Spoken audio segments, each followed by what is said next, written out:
Hey guys, welcome back to another video on my channel. Today we're back with another snapshot. This is snapshot 25W34A, and the first change we are going to mention is the menu panorama. This has now been updated to match the new update with obviously copper golems.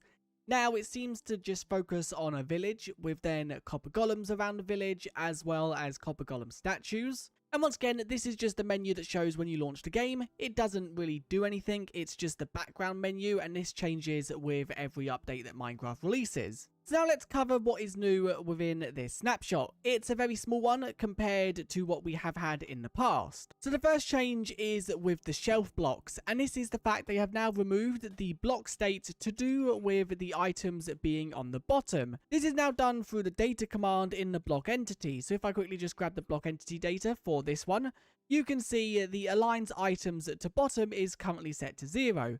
So if we was to quickly just modify this, let's modify the block and then this block.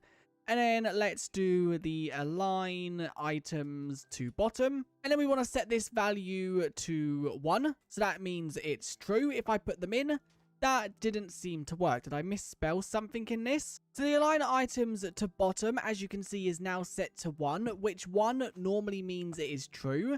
So let's quickly just try modifying this again and set it to 0. And the items don't seem to be changing. So I'm guessing this might not be working as intended.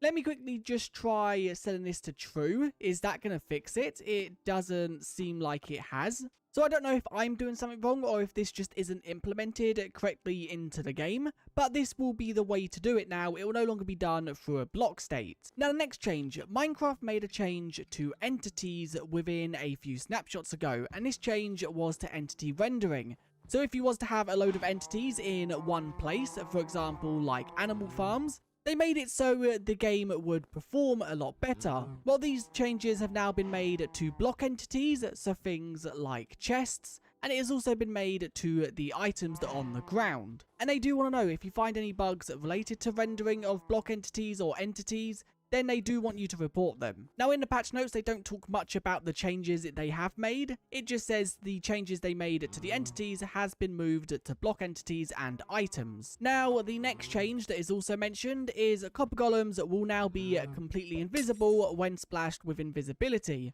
Before, their eyes would still be visible, but you can now see everything goes invisible. They have also tweaked the hitbox of the copper golem. They have made it slightly smaller so they can fit through open doors. And then they have made it slightly taller so they don't get stuck in certain blocks. So it's now 1.01, so it's just slightly taller than a full block. But then it is also big enough that they can walk through a door with blocks on all sides. They've also fixed some bugs with the copper golem audio and the copper chest audio being audible from more than 12 blocks away. So this is now fixed. And they have also lowered the sounds of the copper golems sorting items to make them a little bit quieter. Now inside of last week's snapshot, they made a change to the end dimension, and that was a sky flash. Well, in this snapshot, they have once again updated this. The first change they have made is the sound effect that the sky flash plays will now play a lot later in the animation, so you guys can obviously see it a lot better. But if we was to quickly just jump to the dimension and wait for it to happen, if we look around, there we go, there it is right there. So the change here is if you go to the accessibility settings and we scroll down to the option for whereabouts is it. Here we go. The hide sky flashes. Before this update, this was to do with lightning. It was, I think, hide lightning flashes. Well, they've now renamed it to sky flashes, and this affects lightning, and it also affects the animation in the end. So now if I turn this on, you can see the animation will still play, but my screen will not light up. So let's quickly just wait for it to happen again. So once again, the animation and the sound will still play, but my screen will not have any light or flashing for anyone who obviously don't want that.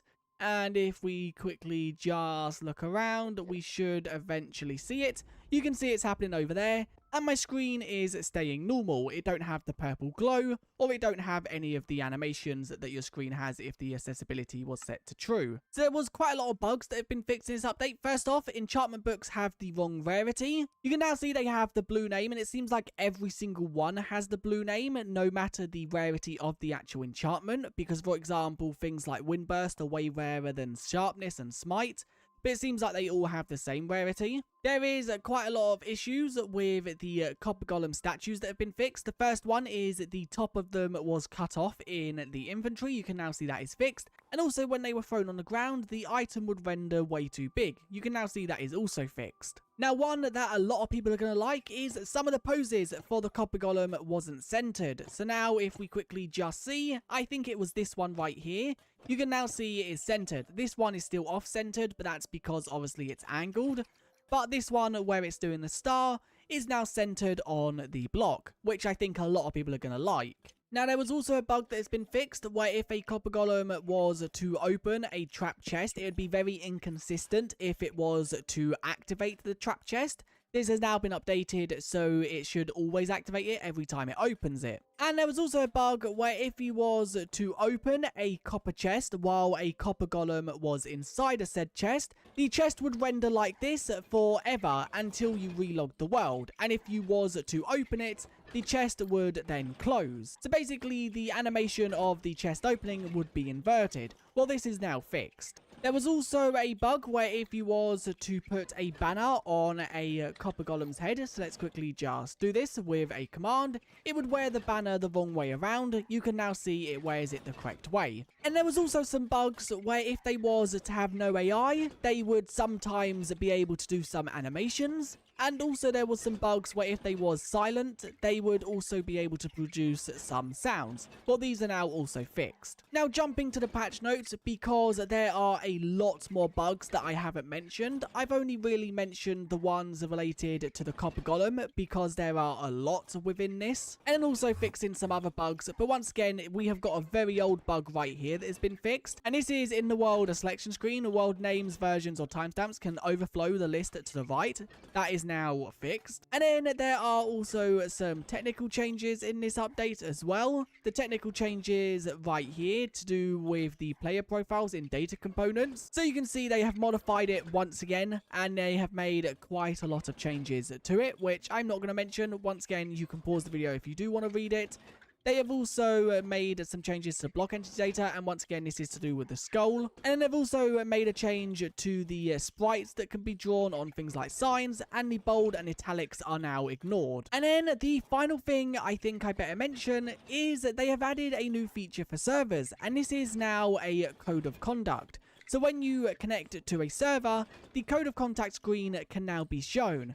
And you have to accept this before you can play on the server if the server has it enabled. Now, there is also a checkbox for if you don't want to see it again, but if the code of conduct is updated or changed, it will appear even if you have checked this to be true. And there is a new setting in server properties for enable code of conduct, and setting this to true will basically enable it. And it seems like there is a subfolder in the same folder as server properties. It seems like server owners will be able to adjust this in the translations folder. But anyway, that is it for this snapshot. Once again, it's a very small one, and they are just focusing on small minor changes and bug fixes, which we expected because they said last week that this update is now complete, and they just want to focus on polishing it up so it is ready to release in the future. But anyway, that's where I'm going to end this video. If you enjoyed, do like and subscribe, and I guess I'll see you guys in another one very soon. Thanks for watching, I'll see you guys next time. Bye!